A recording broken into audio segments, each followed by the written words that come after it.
Bonjour les amis, bienvenue à tous dans votre guidance de la pleine lune ainsi que dans le travail de l'ombre. Alors je vais réunir deux vidéos en une parce que je n'ai pas eu l'occasion de faire de vidéo comme prévu le mercredi, ce qui fait que je vais vous proposer des énergies un petit peu plus longues que d'habitude sur cette pleine lune en Vierge que vous voyez là. Et donc c'est l'énergie dominante de cette pleine lune en Vierge qui nous dit vous êtes suffisamment bien. Alors avant toute chose, avant de commencer le tirage que vous voyez que je n'ai pas préparé, donc on va tirer les cartes ensemble, je vous souhaite la bienvenue, je vous remercie à tous d'être là, merci aux nouveaux, merci aux anciens, merci beaucoup pour vos abonnements et pour vos messages. Je m'excuse auprès de toutes les personnes auxquelles j'ai pas pu répondre sous la vidéo d'il y a une semaine ou 15 jours, enfin il y a des messages qui passent un petit peu à travers les mailles du filet et que je ne vois que a posteriori, donc voilà, veuillez m'excuser, il y a eu pas mal de travail aussi. Et sinon, nous voilà déjà fin février, j'espère que votre mois a été bon. Alors les amis, on va utiliser différents jeux et toutes les informations sont en barre d'infos sous la vidéo, comme ça vous pouvez cliquer sur les liens si vous souhaitez vous les procurer. Tout d'abord, l'énergie de cette pleine lune qui est donc en Vierge, vous êtes suffisamment bien, ça me parle un petit peu de sens critique. Est-ce que cette pleine lune ne nous dit pas, est-ce qu'on n'aurait pas tendance à s'auto-critiquer ou critiquer ce que l'on a fait par le passé ou ce que l'on va faire dans le futur, ce que d'autres font aussi. Est-ce qu'on place pas la barre un petit peu trop haut de temps en temps, ce qui peut provoquer des moments de découragement, parce que la pleine lune en Vierge nous dit qu'on peut aller de l'avant, qu'on peut se délester, qu'on peut avancer dans ce qu'on a à faire. C'est une énergie vraiment de réalisation et donc pour pouvoir se réaliser, c'est se rebooster, quoi. C'est vraiment se dire qu'on va éliminer ce qui est plus bon, ce qui est trop lourd à porter, ce qui n'est plus valable, ce qui ne fait plus partie de nos projets, et on ne va garder que ce qui va dans le sens vraiment de ce qu'on a envie de voir réaliser dans nos vies.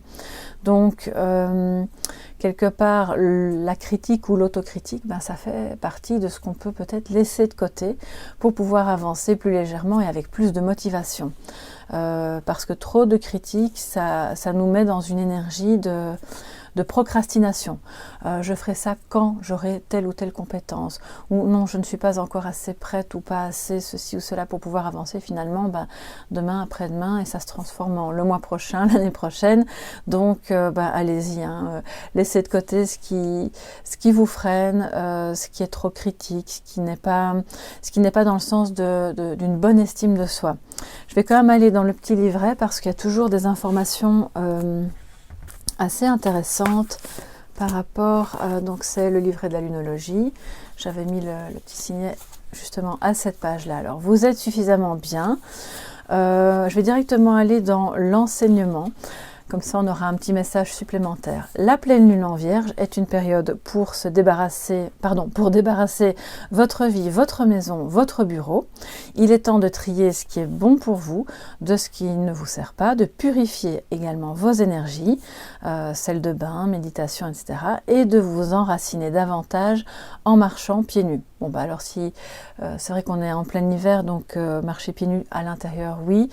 Si vous êtes dehors, c'est peut-être pas nécessaire. Je crois que le simple fait de marcher est amplement suffisant pour parvenir à s'enraciner et à être dans le moment présent. Quel que soit le moment où vous tirez cette carte, elle vous rappelle qu'il est toujours temps de se mettre à vivre plus sainement. Alors, je vais voir s'il n'y a rien d'autre. Non, voilà. Donc, en effet, je vous parlais de se débarrasser de choses superflues qui vous encombrent, qui empêchent votre vie d'avancer, ou vos projets, ou une relation.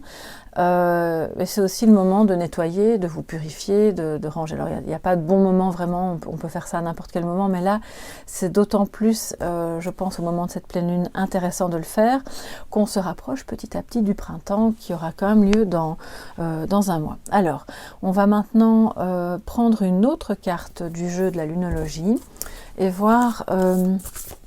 donc ça c'était pour cette pleine lune particulièrement. On va voir quelle est l'énergie dominante maintenant pour vous tous qui regardez cette vidéo. Qu'est-ce qu'on peut avoir comme message complémentaire, s'il vous plaît, par rapport à cette pleine lune en Vierge, pour tous les amis qui regardent cette guidance.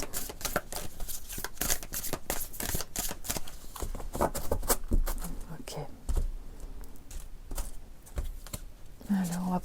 carte. Abandonnez-vous au divin. La pleine lune, justement. Ben voilà, je crois que ça veut dire ce que ça veut dire. C'est assez clair. C'est d'une part, il y a le lâcher prise, bien entendu. S'abandonner au divin, donc c'est le divin qui est en vous. C'est cette énergie d'amour. C'est cette énergie inconditionnelle qu'on a parfois du mal à laisser couler de manière fluide parce que voilà, parce qu'on a l'ego, parce qu'on a les contraintes du quotidien qui font que par moments on n'est peut-être pas assez enraciné justement. Et c'est pas du tout incompatible. On peut être très enraciné, très conscient dans l'ancrage de ce qu'il y a à faire, tout en étant dans le divin, dans une ouverture de cœur, dans ce qui vous permettra de, je dirais, de rayonner. C'est vraiment l'idée de rayonner. S'abandonner au divin, c'est vraiment ça. Qu'on ait des croyances religieuses ou pas, en fait ici, ça n'a aucune importance, puisque le divin, c'est l'amour. Voilà. En gros, on va résumer ça comme ça. Donc je vais peut-être vous la mettre ici, comme ça vous la verrez bien. Alors, on a 2 belles pleines lunes. Alors maintenant, on va prendre le tarot Marseille Waite, donc de Emmanuel Liger et je ne sais plus quel est son prénom, Laverty, Madame Laverty, voilà. Bon, vous le trouverez de toute façon en barre d'infos. Et on va voir, je vais vous prendre 3 cartes par rapport à cette pleine lune en Vierge. Voir ce que l'on peut laisser tomber, voilà, ce que l'on peut laisser derrière soi, ce que l'on peut au contraire amener à la lumière, puisque c'est le moment de la pleine lune, et quelle est alors l'attitude à adopter. Voilà, on va prendre 3 cartes comme ça. Pour toutes les personnes qui regardent cette vidéo, s'il vous plaît. Voilà. Alors, je pense que ça fait un moment que je ne l'ai plus utilisé, donc on va le battre un petit peu plus longtemps. Voilà. Les énergies de la pleine lune pour toutes les personnes qui regardent cette vidéo. Voilà. Alors donc on va prendre 3 cartes. Hein. Voilà. Alors que pouvez-vous abandonner, laisser derrière vous? Nous avons le 7 de coupe. Que pouvez-vous amener à la lumière? Nous avons l'as d'épée, l'as des épées, enfin voilà, c'est... Et quelle attitude adopter? La papesse. Alors ça, c'est vraiment très intéressant. C'est déjà une attitude plus connectée. Hein. Mais d'abord, ce qu'on peut laisser derrière soi avec le 7 de coupe, c'est vraiment une énergie qui nous dit, on est un peu dans l'illusion, dans le fantasme. Il y a quelque chose là de l'ordre de... vous voyez, le personnage est face à toutes ces coupes. Excusez-moi, je regarde si le micro est bien mis. Oui, voilà. Toutes ces coupes qui... c'est comme si à la fois il y avait trop de choix et pas assez, c'est comme s'il manquait quelque chose, tout en ayant un peu le côté, je vais pas dire bling bling, mais finalement le fantasme c'est ça, on rêve de quelque chose de plus beau, de plus brillant, de toujours plus ceci, plus cela. C'est finalement un peu l'idée que laissez derrière vous ce qui a trait au fantasme, aux rêves, mais alors pas vos rêves bien entendu, mais aux rêves, les chimères. Vous voyez, tout ce qui brille n'est pas de l'or, c'est vraiment ça que ça veut dire. Et donc, vous pouvez à ce moment-là vous dire, on va s'orienter vers quelque chose justement de plus ancré, de plus concret, qui peut-être en apparence ne paye pas de mine, hein, que ce soit un projet, que ce soit, mais qui au fond de vous va vous nourrir, va vous remplir de joie, va peut-être vous nourrir intellectuellement, ou émotionnellement, ou même à tous les niveaux, et que le monde des apparences, le monde de ce qui fait rêver, je dirais aussi le monde matériel, parce que la nouvelle voiture, le nouveau GSM, le nouveau ceci, tout ça, c'est très bien, mais cette carte vous dit, c'est pas ça qui va vraiment vous satisfaire intérieurement. Et s'il y a bien quelqu'un de connecté à son intériorité, c'est bien la papesse. Donc, avec ce 7 de coupe, on a aussi l'idée d'abandonner ou de laisser derrière soi les relations un peu strass et paillettes ou quelqu'un qui essaye de vous faire croire qu'avec lui ou avec elle, tout sera merveilleux, mais non. Et c'est aussi un peu l'idée d'abandonner les attitudes où on a quelque chose, où on a quelqu'un, et puis on s'en, pardon, excusez-moi, je bégaye, on s'en désintéresse très vite parce que soudainement on se rend compte qu'il y a autre chose qui paraît mieux à côté, or c'est pas forcément le cas. D'accord, donc c'est une attitude un peu girouette, c'est aussi une attitude un peu de fantasme qu'on peut laisser derrière soi. Alors, pour amener à la lumière, qu'est-ce qu'on a? L'as d'épée.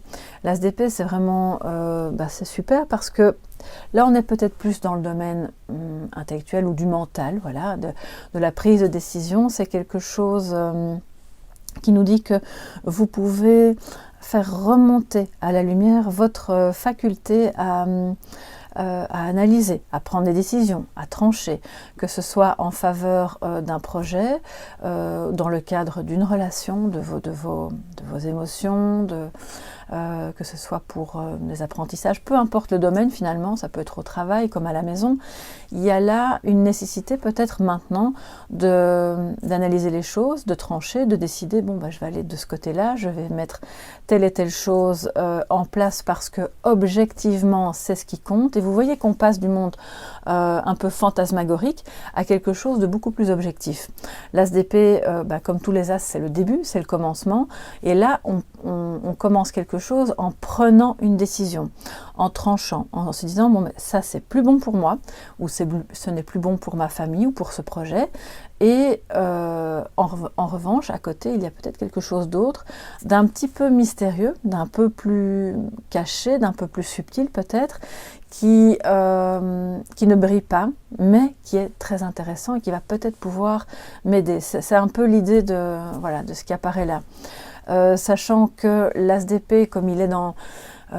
vous allez être dans l'objectivité, donc ça veut dire que c'est quantifiable, qu'il y a des chiffres. Si ça parle d'investissement, ça vous dit ok, on est ancré dans un projet, on va faire des comptes, on va vraiment mettre des colonnes avec des chiffres. Si c'est par rapport à une situation X ou Y ou par rapport à une relation, c'est de parvenir à juger, mais pas dans le mauvais sens du terme, c'est de juger avec des critères pertinents, objectifs, en tout cas le plus objectif possible, et qui vous permettent vraiment de vous dire là c'est une bonne c'est la bonne voie, je vais me diriger vers telle ou telle relation ou tel projet parce que il y a clairement des critères qui entrent en rapport avec ce que je recherche profondément. Et ce n'est pas juste quelque chose de beau en apparence et qui finalement, une fois qu'on gratte un peu, ça ne ressemble plus à rien. Donc ça, c'est pour ce qu'on peut amener à la lumière. Une attitude plus objective, plus quantifiable. Alors, c'est assez rigolo parce qu'à côté, on vous dit que l'attitude que vous allez pouvoir, qu'on vous encourage à adopter pour parvenir à trancher et à prendre des décisions, c'est une attitude plus connectée à soi et intuitive. Donc d'un côté on a le mental et de l'autre on a les intuitions. Vous pouvez mettre les deux ensemble et vous allez avoir de très bons résultats. Puisque la papesse est un être mystérieux, mystique même, qui a une grande connaissance de la vie. Voilà, de tout ce qui l'entoure, que ce soit tangible ou intangible, que ce soit cosmique, tout ça est mis dans son livre. Donc, on vous dit avec cette pleine lune que vous pouvez un petit peu aussi entre les deux. D'une part, l'objectivité, le côté cartésien, chiffrable, quantifiable, et de l'autre côté, vos intuitions. Ne les laissez surtout pas tomber parce qu'elles vont vous guider, et surtout en ce qui concerne le sentimental, le relationnel, l'affectif. Vous voyez, il y a parfois des gens qui se présentent avec vraiment beaucoup d'amabilité, de gentillesse et d'entre-gens. Et puis finalement, vous entrez en relation avec ces personnes et vous ressentez qu'il y a quelque chose qui colle pas. Voilà, et écoutez. Quand cette petite voix vous dit il y a quelque chose qui ne colle pas, alors l'idée c'est pas de juger comme ça à la seconde quelqu'un, pas du tout. Mais de ne jamais laisser de côté cette petite voix qui quand même peut vous avertir de quelque chose. La papesse, c'est l'attitude qui peut être un peu froide aussi, un peu détachée, mais en même temps, je dirais qu'elle a ce côté un peu universel, voilà, c'est universel qui lui permet de lire à travers. Voilà, elle voit derrière, elle comprend, elle est dans les intuitions. Donc c'est une bonne attitude pour compléter les moments où vous devrez prendre des décisions importantes basées sur des choses cartésiennes et quantifiables, en vous disant aussi que cette papesse, elle peut vous apporter aussi une connaissance, alors je ne vais pas dire de ce qui est secret, même si effectivement il y a des secrets qui peuvent être révélés, mais c'est plutôt de tout ce qui est... C'est la mémoire, c'est comme la mémoire universelle, c'est vraiment ce que je vous disais, et donc elle va étudier aussi ce qui lui vient en rêve. Donc voilà, pour cette pleine lune, laissez de côté ce qui est vraiment fantasmagorique et aller vers vos intuitions et vers vos critères objectifs par rapport à la situation qui vous occupe. Maintenant, je vais prendre, si vous le permettez, l'oracle l'absolu, voilà, de Gabriel Leroy et l'ange Gaïa, qui va nous donner pour chaque domaine un complément de guidance.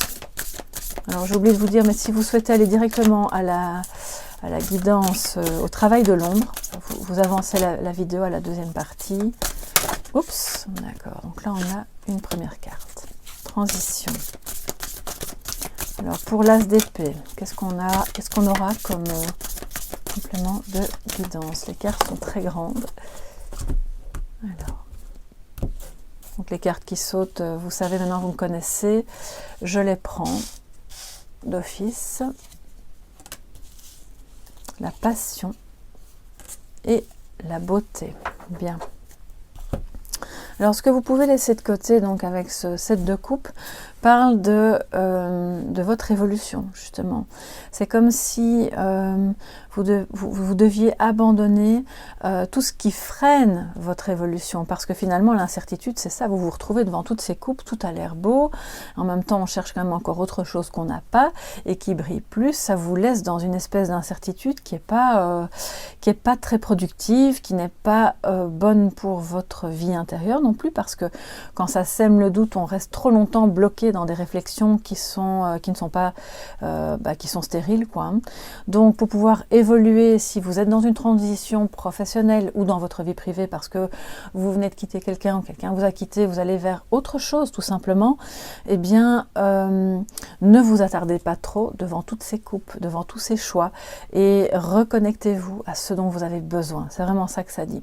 Par rapport à l'as d'épée, de ce que vous pouvez amener à la lumière pour prendre des décisions, pour trancher, pour choisir en conscience ce qui est quantifiable et ce qui est utile pour vous, on a la carte de la passion. Donc, quelque part, c'est de se dire, c'est la carte du désir, c'est pas... Bon, ça peut être, dans son extrême, un peu le diable, hein, vous savez, la carte du diable, mais moi, j'y vois ici plus un côté amoureux aussi. Donc il y a une passion qui peut être dévorante certes, mais qui est aussi votre élan, votre désir. Qu'est-ce qui vous donne envie d'agir, de prendre une décision? Qu'est-ce qui vous anime? Ce n'est pas que la passion amoureuse, c'est aussi la passion dans tous ces, qui peut se décliner vraiment à toutes les personnes et dans tous les domaines. C'est le désir, c'est votre élan vital. Donc là, voyez un petit peu dans quel domaine ça vous parle et en quoi vous allez être amené à prendre des décisions là plus cartésiennes par rapport à une passion. Sachant que si c'est dans le domaine amoureux, c'est plus compliqué parce que c'est pas quelque chose de quantifiable évidemment, mais alors on vous dit, remettez peut-être quelque chose de plus objectif par rapport à une passion qui peut être aveuglante et qui peut vraiment vous consumer, vous dévorer, sachant que c'est toujours important d'avoir cette petite dose de passion parce qu'elle est votre élan vital, et si c'est par rapport à d'autres domaines, professionnels ou autres, c'est de remettre justement cette passion peut-être dans des secteurs de votre vie qui sont justement rythmés par tout ce qui est cartésien, objectif, et que ce petit élan vital, ce désir, cette ferveur va vous permettre de remettre un équilibre et de la joie, en fait. Je pense tout simplement de la joie dans des choses du quotidien qui sont plus logiques, bien rangées, etc. L'attitude à adopter, avec la papesse, on a la beauté. Je vais vous la montrer de plus près. D'ailleurs, elle est très belle, justement. Moi, j'y vois un peu c'est comme s'il y avait des feuilles et en même temps les ailes d'un papillon qui, voilà, qui naissent de son esprit, qui sortent de son esprit. Et là, vous avez cette beauté qui émane d'elle, qui émane de sa réflexion, qui émane de son intériorité, de sa connexion à elle-même, à ses intuitions. Ça la rend créative, ça lui donne beaucoup de charme parce que c'est un charme discret, un peu mystérieux. Ça lui donne, je pense, un certain charisme. Mais c'est vrai que la papesse est quelqu'un de très charismatique. Elle est, moi, je la vois vraiment comme un personnage un peu taiseux, mais qui peut parler sans devoir utiliser les mots. Et je crois que la beauté est là. Elle est partout, tout le temps, dans tout. Et c'est votre esprit qui va distinguer cette beauté. Si vous voulez, vous pouvez passer votre journée à voir que tout est moche, c'est terne, ou au contraire, voir dans chaque chose, il y a quelque chose de beau, dans chaque personne aussi. Et c'est une sorte d'émerveillement que vous pouvez cultiver et qui se cultive aussi en étant connecté à vous-même et à toutes les forces de l'univers finalement. Donc ça passe par l'ancrage, ça passe par la marche, ça passe par le retour à la nature. Si vous vivez en ville, c'est de vous octroyer des moments où vous pouvez aller dans des parcs ou autres, enfin là où vous aimez vous promener, parce que vous allez vous reconnecter au divin. Voilà. Abandonnez-vous au divin, c'est ce que fait la papesse aussi. Hein. C'est vraiment, je trouve, un très beau tirage. Alors on va maintenant prendre une carte de... Alors je perds... Voilà, le chemin de Sophia, excusez-moi. Il y a beaucoup d'oracles autour de moi et parfois je mélange un peu. Eh bien, on va lui demander un petit message de sagesse pour cette pleine lune. Pour vous tous, mes chers soleils qui regardez cette vidéo. Que peut-on avoir comme message de sagesse pour clôturer cette guidance?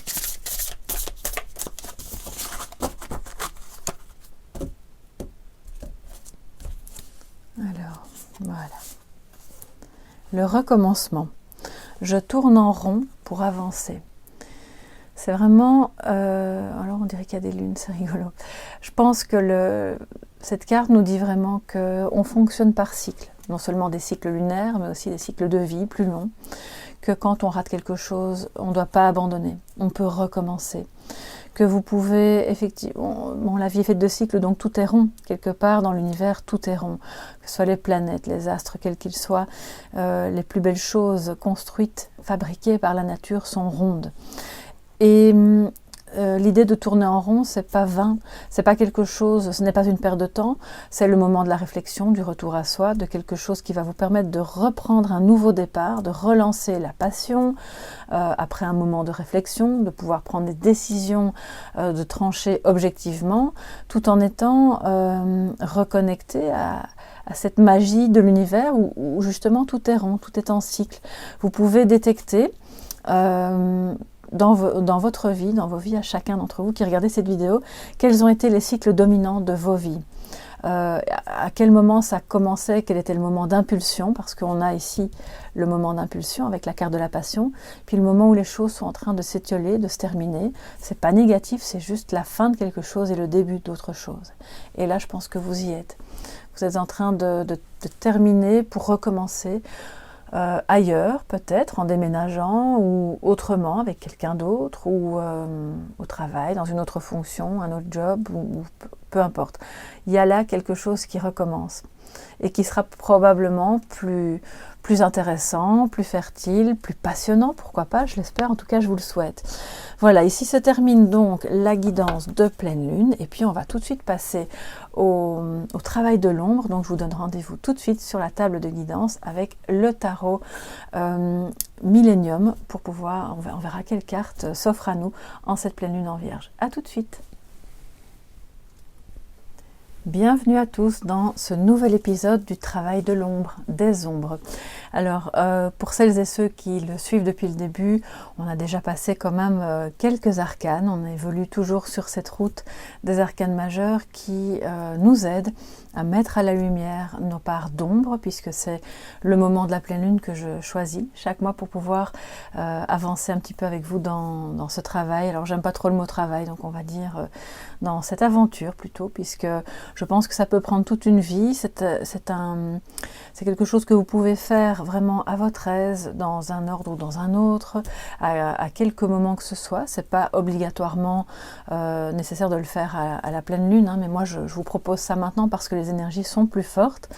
Vous voyez qu'on a toujours ce petit, donc pour celles et ceux qui viennent d'arriver, qui découvrent le travail des ombres, je propose de le faire dans un carnet où vous allez donc, je ne sais pas, photocopier ou en tout cas imprimer l'arcane majeur qui sortira. Vous le collez sur une page et sur les pages suivantes, vous pouvez prendre vos notes par rapport à toutes les questions que l'arcane qui sera sorti va nous permettre d'amener à la lumière. Alors on va voir pour ce mois-ci de quoi il s'agit. Sachez que si vous regardez cette vidéo dans 2 ans ou peu importe quand, de toute façon c'est intemporel, c'est un travail qui peut se commencer n'importe quand. Alors, on a la roue de fortune. La roue de fortune, alors je vais prendre un petit support, ça je vais vous la mettre. Alors je vous montre pas l'intérieur de mon cahier puisque vous savez maintenant que je prends aussi des notes et donc vous pouvez utiliser n'importe quel support qui vous convienne, qui soit vraiment à votre image. Et juste une dernière chose, il n'y a pas de tabou, d'accord? C'est un livre écrit par vous, pour vous, et l'idée pour amener les parts d'ombre à la lumière, c'est justement d'éviter les tabous. Alors, la roue de fortune nous parle du temps qui passe, nous parle de mouvement qui revient ou voilà, qui reprend dans votre vie. Ça nous parle de cycle aussi, bien sûr, ça nous parle de quelque part de lois karmiques, de tout ce qui va se mettre en place dans vos vies. Alors on voit les eaux hein, qui peuvent être, ça peut représenter vos émotions. Alors tout ce qui est bleu clair évidemment nous parle d'énergie plus céleste. Il y a une part belle faite justement à cette énergie qui peut être aussi à vos pieds, bien entendu. On s'en sort par le haut quand la roue de fortune apparaît. Alors tout dépend des cartes qui sont avant-après, mais en général l'idée c'est vraiment de se dire le mouvement revient, on a eu un moment de blocage et là on va s'en sortir par le haut.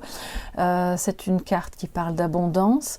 Bien sûr si elle est entourée de cartes négatives, on va peut-être pas parler d'abondance, ça peut parler de blocage aussi.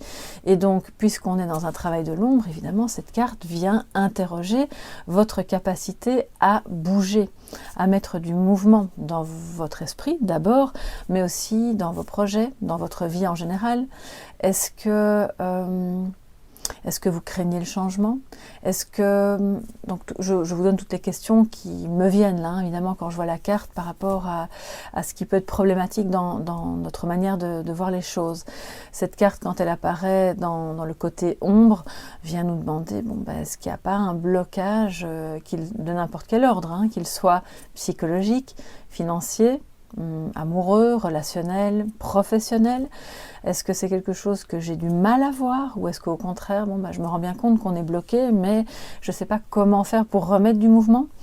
Il y a quand même 3 créatures, d'accord? On voit que c'est une sorte de sphinx, on va dire, ailé, qui s'en sort par le dessus. Donc en fait, c'est, voilà, entre guillemets, c'est le bon qui l'emporte. Et puis le côté un peu plus impulsif ou plus primaire, qui serait plus rattaché aux parts du diable, vont rester en bas, sachant qu'ils ne vont pas non plus tomber.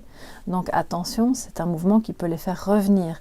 C'est toutes les parts de vous-même qui sont autour de cette roue. C'est votre part animale, c'est votre part plus réfléchie, c'est votre part aimante, c'est toutes les parties de vous-même. Donc l'idée c'est de faire triompher la partie la plus douce, la plus bienveillante, celle qui aime réussir et qui va s'en sortir, mais sans pour autant écraser les autres. C'est aussi cette roue qui vous demande, ben, à chaque fois que vous vous en sortez, comment est-ce que vous y êtes parvenu? Est-ce que c'était en remettant du mouvement par vous-même pour vous-même, ou au contraire, est-ce que c'était en restant à votre place de manière figée et en tentant d'écraser un petit peu les autres sur le passage? Alors il n'y a pas de jugement ici du tout, hein, voilà, je crois que l'idée c'est justement de prendre conscience de nos comportements, quels qu'ils soient, et puis de les amener à la lumière pour pouvoir les transformer. Est-ce que vous avez peur du changement? Est-ce que vous avez peur du temps qui passe? Est-ce que vous craignez la vieillesse? Est-ce que vous avez peut-être perdu quelqu'un en étant plus jeune et que ça vous a, si pas traumatisé, en tout cas, est-ce que ça vous a bloqué intérieurement, émotionnellement, au point que maintenant, devenu adulte, vous vous dites bon, bah, si c'était une maman, un papa ou quelqu'un à qui vous teniez et que vous avez atteint le même âge, est-ce que ça vous pose problème? Est-ce que vous avez tendance à éviter justement tout ce qui pourrait vous mettre mal à l'aise émotionnellement parlant ou d'un point de vue professionnel? Voilà, il y a toutes sortes de questions comme ça qui sont rattachées à la roue de fortune. Moi j'ai aussi, alors c'est pas forcément ce que vous allez trouver dans les livres, hein, voilà, moi je vous dis ce qui me vient par rapport à ma pratique du tarot. Quand la roue de fortune interroge nos ombres, pour moi elle interroge aussi notre capacité à aller vers l'inconnu. Parce qu'on peut remettre de l'abondance dans sa vie à partir du moment où on accepte d'aller vers quelque chose que l'on ne connaît pas. Parce que si vous restez constamment dans ce que vous connaissez, oui, certes, vous allez tourner, hein, ça va peut-être bouger un tout petit peu, mais ça va être très rigide, ça va être très fermé. Vous allez rester dans ce petit carré ou dans ce petit rond que vous connaissez bien, soit familialement parlant, soit relationnellement, toujours le même genre d'homme ou de femme, et puis vous vous rendez compte que ça bloque parce que finalement, c'est pas des relations saines, et vous le savez. Vous le savez, mais vous n'osez pas aller vers d'autres types de personnes, soit parce que vous considérez que ça ne correspond pas à vos critères de beauté ou intellectuelle ou autre. Et donc, est-ce que vous osez remettre du mouvement en allant vers l'inconnu? Alors, aller vers l'inconnu, se lancer, c'est un peu plus la carte du mât, bien sûr. Mais quelque part, pour pouvoir se lancer, le mât, il fait tourner la roue, d'accord? Il n'attend pas que le mouvement revienne. Et c'est de se demander aussi, est-ce que vous avez tendance à attendre que l'abondance vienne sur votre chemin? Et à vous dire, alors à vous reposer un peu sur vos lauriers, à vous dire, oh, bah, j'ai pas de chance, moi je suis toujours bloquée, regarde, toujours le même genre d'homme qui se met sur mon chemin, ou toujours le même genre de boulot dans lequel je finis par m'ennuyer, ou je me fais toujours finalement renvoyer parce que incompatibilité de caractère ou autre, enfin j'invente, hein, bien sûr, il y a mille et un exemples. En fait, il y a autant d'exemples qu'il y a de personnes, je pense, qui regardent cette vidéo, et donc ce mouvement, c'est votre mouvement, c'est vous qui allez lui donner l'impulsion. Il peut y avoir des concours de circonstances favorisant le mouvement, bien entendu. Mais au départ, c'est la conscience que vous mettez dans le mouvement qui va créer ce qu'on peut appeler aussi la loi d'attraction. La roue de fortune, c'est vraiment ça, c'est la loi d'attraction. Donc vous pouvez aussi bien attirer le mauvais que le bon. Vous pouvez attirer le doux et le dur, ce qui est difficile, ce qui est rugueux, ce qui est pas sympa.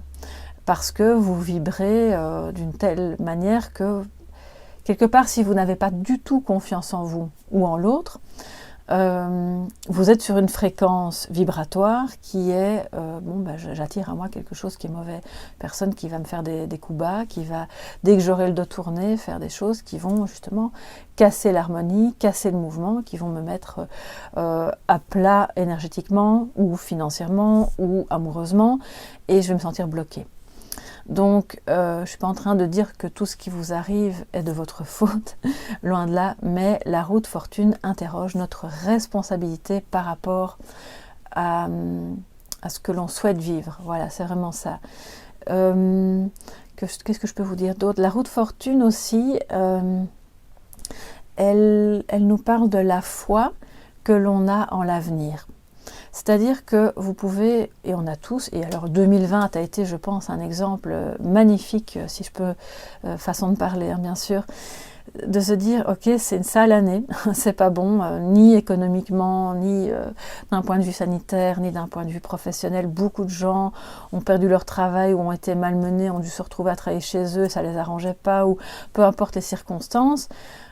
On continue de croire en l'avenir et de se dire, à un moment donné, ça va s'éclaircir.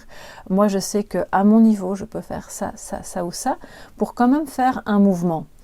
Mouvement qui peut-être par moment vous paraît imperceptible et presque comme si vous étiez à l'arrêt, mais vous êtes quand même en mouvement. Ce mouvement, c'est, si petit soit-il, toutes les petites choses du quotidien qui font que vous n'êtes pas au fond de votre lit en train de pleurer sur votre sort. Ce mouvement, c'est les gestes d'affection que vous continuez d'avoir envers les autres et pour les autres, même si vous êtes à distance, même si...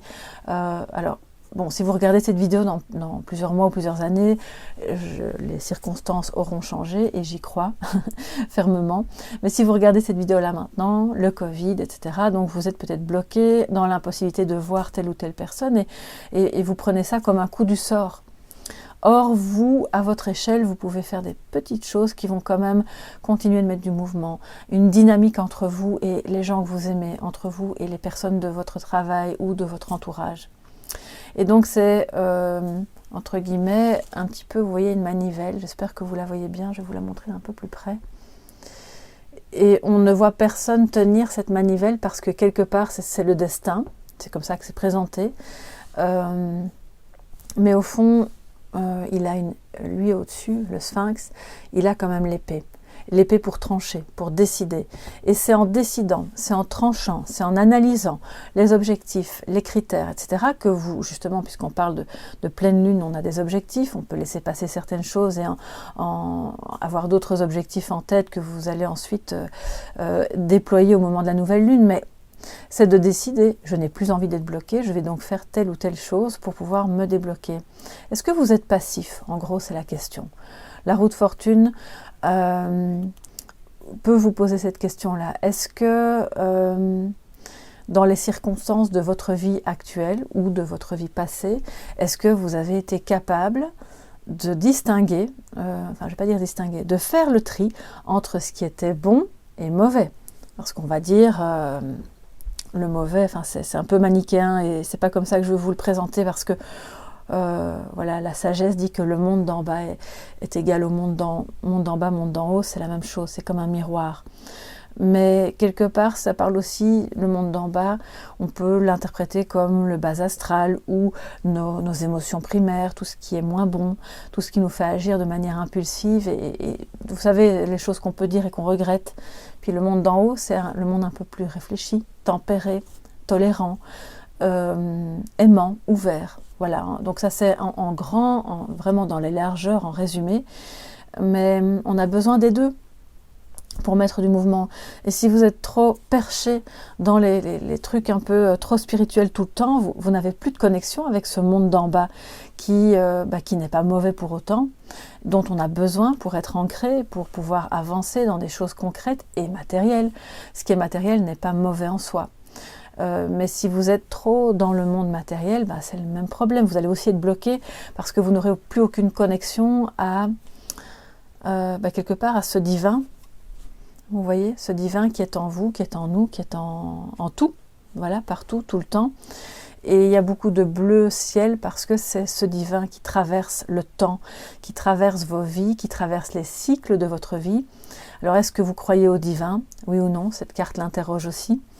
Pas question ici de catholique ou d'islam ou de peu importe hindou. Enfin, là, il n'y a pas. On est tous sur le même plan. Le divin, il est là, c'est la lumière en fait. Et donc, qu'est-ce que vous faites triompher? Le blocage suite à des ennuis qui se répètent parce que vous n'avez pas compris la leçon. Tout ce qui est cyclique et qui se répète dans le négatif vient vous dire tu n'as pas compris la leçon. Alors, c'est un peu tangent peut-être ce que je suis en train de vous dire parce que c'est pas du tout un jugement. Hein. Moi, il y a aussi plein de choses qui se mettent sur mon chemin et que probablement j'ai pas compris et ça vient se remettre de manière incessante pour que enfin je comprenne la leçon et peut-être qu'un jour je comprendrai les leçons. Ça peut être aussi relationnel, vous voyez, si vous avez toujours le même genre de problème avec le même genre de personne parce que vous avez bon cœur et qu'on abuse de vous, c'est de se dire qu'est-ce que j'ai pas compris?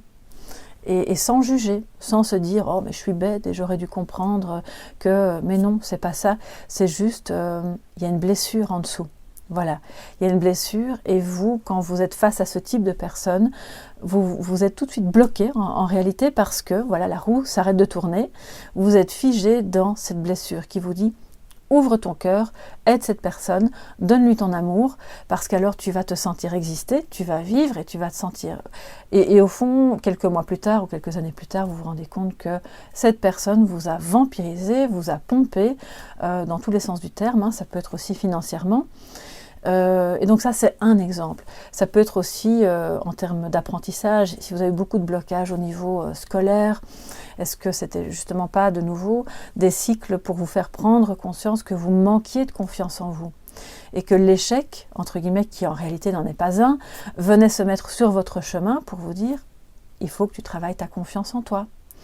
Et voilà, donc il y a plein d'exemples. Bon, je ne vais pas vous faire tout un cours rempli d'exemples. Je ne suis pas là pour vous donner des leçons, pour vous donner cours du tout. C'est juste pour vous dire, voilà, vous rattachez ça à votre vécu, à ce que vous avez traversé, et à tous les blocages et à tous les cycles, pour pouvoir mieux les comprendre et pour pouvoir mieux comprendre la répétition. Alors il y a des, comment dire, des répétitions positives aussi qui viennent vous dire tu es sur le bon chemin, vas-y continue, tu vois, il y a là quelque chose de beau que tu as déjà vécu qui se répète, ça veut dire que tu es sur les bonnes bases. Mais comme c'est un travail de l'ombre, on va plutôt interroger les répétitions négatives et le karma, puisque pour moi la roue de fortune, ça parle de karma. Alors le karma positif, négatif bien sûr, hein, puisque c'est de nouveau un miroir, c'est vos vies antérieures aussi, bien entendu. C'est ce que vous avez fait de beau ou de moins beau dans des vies antérieures qui doit être comment dire, nettoyé. Donc ce qui se remet, les sensations, vous savez, de déjà vu, de se dire, mais j'ai l'impression d'avoir vécu ça ou d'avoir entendu cette conversation ou vu cette personne, c'est parce que vous avez encore quelque chose à régler, à apprendre, à traverser, à digérer pour pouvoir... accepter de le vivre, c'est une carte d'acceptation aussi, de se dire je reste accroché, je n'abandonne pas, je ne vais pas tomber, je ne vais pas m'écraser par terre, je vais attendre que ça passe, le mouvement continue, et puis moi finalement je vais m'en sortir au-dessus parce que j'aurai compris. Ça parle aussi de... Oui, c'est ça, de sentir d'une part, de les voir, de les prévoir, toutes ces répétitions, et de se dire j'ai fait le tri, qu'est-ce qui maintenant est prioritaire, qu'est-ce qui prévaut, pour justement pas retomber dans les mêmes trucs et continuer d'aller de l'avant en ayant appris les leçons du passé. Donc voilà un petit peu, je dirais en résumé, j'ai essayé de vous donner le plus d'exemples possible de ce que ça implique en termes d'ombre. Si vous avez d'autres exemples en tête, évidemment, notez-les dans votre carnet, que ce soit personnel, scolaire, familial, sexuel, amoureux au sens large, oui, professionnel, donc de tout ce que vous avez traversé, analysez vos blocages, voyez-les comme autant de moments où les choses se sont peut-être arrêtées, mais c'était pour mieux vous faire redémarrer. Vous voyez, le mouvement revient, et on redémarre mieux quand on a compris en fait les leçons. Et de voir aussi vos parts, les parts d'ombre, elles sont là, ici en dessous. C'est votre impulsivité, la colère, la tristesse, c'est les autres, vos émotions qui demandent à être purifiées. Et puis vos parts lumineuses. Donc de bien mettre tout ça dans la balance pour pouvoir avancer. Alors maintenant, je vous propose, pour terminer cette guidance des ombres, de remettre la carte dans le jeu. Et puis on va le mélanger et interroger le tarot, voir un petit peu où se situe ce mouvement. Qu'est-ce que ce cycle, ces répétitions viennent nous dire? On va voir ce qu'il y a avant et ce qu'il y a après. Hein.